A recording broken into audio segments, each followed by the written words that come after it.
शराब की black marketing पर TV9 भारतवर्ष पर एक और बड़ी गवाही अब आप देखने जा रहे हैं। खाने पीने के होटल में मिली देसी शराब ब्लैक में खरीदी गई शराब पीने से हुई थी मुकेश शर्मा की मौत। ये भी जानकारी TV9 भारतवर्ष की तफ्तीश में सामने आई। अभी हम जिस घर में आए हैं यहाँ पर मुकेश चंद्र शर्मा नाम के शख्स की जहरीली शराब पीने से मौत हुई है और यहाँ आकर के हमको ये मालूम पड़ा है कि बाकायदा ब्लैक में शराब बेची जा रही थी और उस ब्लैक में जो शराब जो बेची गई है उसको पीने से इनकी मौत हुई है। उनके परिवार के लोग हैं। सुबह में खरीदी रमेश शर्मा एक पीपली वाले हैं, उनकी दुकान से।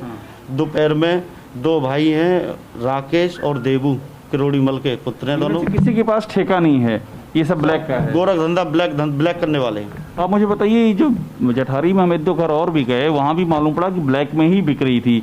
तो क्या है यहाँ पर ब्लैक में शराब का कारोबार ज़्यादा होता है? यहाँ पर बहुत ज़्यादा होता है ये ब्लैक का। तो प्रशासन इस चीज़ पर कोई ध्यान ही नहीं दे रहा है, क्योंकि चौथ वसूली आती है उनसे, जबकि ठेके के सामने ये ब्लैक हो रही है। तो प्रशासन को मालूम नहीं होगा कि हमारे यहाँ जैसे ठेका बंद हुआ ब्लैक का काम शुरू हो गया। हाँ, जैसे अब ये 10-11 बजे तक जो भी ठेका खुल रहा है, उसके बाद 8-9 बजे तक सुबह 4 बजे से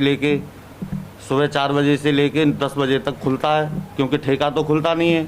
ये जो लोकल दुकानों पर जो बिक रही है सुबह 4 बजे से 10 बजे तक बिकती है। उसके बाद में ठेका खुल जाता है, ठेके से पब्लिक लेती है। उसके बाद में ठेका बंद होते ही ये छोटी छोटी दुकानें वाले शराब बेचते हैं। एक बार मुझे और बताइए कि अब अभी तो वो सब ठेके बंद हैं जहाँ से ये सब हुआ है, लेकिन ब्लैक में क्या अभी भी चल रहा है कारोबार? ये चोरी छुपे जी चल रहा है, लोग पी रहे होंगे, बिल्कुल चल रहा है।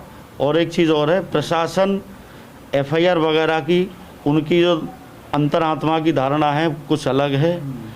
इन कमीशन खोरों को जो बेचते हैं थोड़ी बहुत मुनाफा के चक्कर में, जिनकी वजह से हमारे भाई की जो नाम मुझे बता रहे हैं वो नाम FIR में है क्या? बिल्कुल नहीं है जी। प्रशासन अपने बचाव के लिए स्पष्ट ठेके वाले को जिम्मेवार ठहरा रहा है।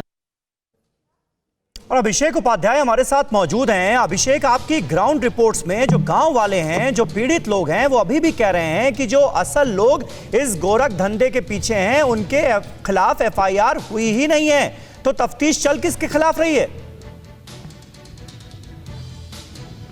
देखिए, ये भी एक बड़ा महत्वपूर्ण पहलू है। जो लोग बता रहे हैं ये कह रहे हैं कि आप FIR जाके देख लीजिए। हम ये बता रहे हैं कि ये ब्लैक में कहाँ कहाँ बिक रही थी, आप उनके नाम FIR में क्यों नहीं डालते? पुलिस क्या कर रही है कि वो ठेकों के नाम डाल दे रही है, जैसे कि ये ठेका है, और उसको सील कर दे रही है और काम खत्म हो गया। लेकिन एक जो पैरेलल, जो समानांतर ब्लैक शराब का काला कारोबार चल रहा है, उसके जो खिलाड़ी हैं उनको छोड़ दिया जा रहा है। ये लोगों का सीधा सा आरोप है। जैसे कि अभी जो आपने बात सुनाई है, यहाँ पर हमने बाकायदा इस परिवार से बात की। ये बता रहे हैं कि इनके भाई ने सुबह के समय एक जगह से शराब ली, फिर दोपहर में ली, और वो जगह थी, वो ठेका नहीं था, वो खाने पीने की दुकान थी, रेस्टोरेंट था, वहाँ पर ये शराब अवेलेबल हो रही थी। वो परेशान है कि ये नाम डालिए, पर वो कह रहे हैं कि नहीं, ये नाम नहीं पड़ेगा, हमने ठेके का नाम डाल दिया है, बस ठेके का ही नाम पड़ेगा।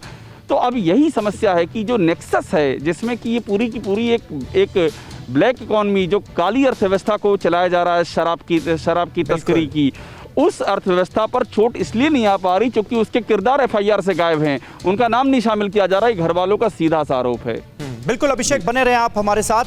निश्चित तौर पर बहुत अहम जानकारियां आपकी रिपोर्ट के जरिए सामने आई हैं। अलीगढ़ शराब कांड पर अब तक जो जानकारी मिल रही है उसके मुताबिक 33 आरोपियों को गिरफ्तार किया गया है। आरोपियों की गिरफ्तारी के लिए 6 टीमों का गठन किया गया है। शराब कांड में 3 मुख्य आरोपी भी गिरफ्तार किए गए हैं। 2 अवैध फैक्ट्रियों पर पुलिस ने छापा मारा है। आरोपियों के बयान पर पुलिस की तफ्तीश जारी है। 4 दिन के अंदर 33 अभियुक्तों को गिरफ्तार किया जा चुका है, जिसमें 50,000 के इनामिया अपराधी विपिन यादव एवं 2 प्रमुख अन्य अपराधी अजय चौधरी और मुनीश शर्मा, इनको गिरफ्तार पहले ही किया जा चुका है। तथा अब तक जो है 2 बड़ी फैक्ट्रियां जो हैं पुलिस द्वारा सील भी की गई और उसमें भारी बरामदगियां की गई हैं और ताबड़तोड़ कार्रवाइयां भी जारी हैं। फिक्र आपकी, सोमवार से शुक्रवार रात 9 बजे सिर्फ TV9 भारतवर्ष पर।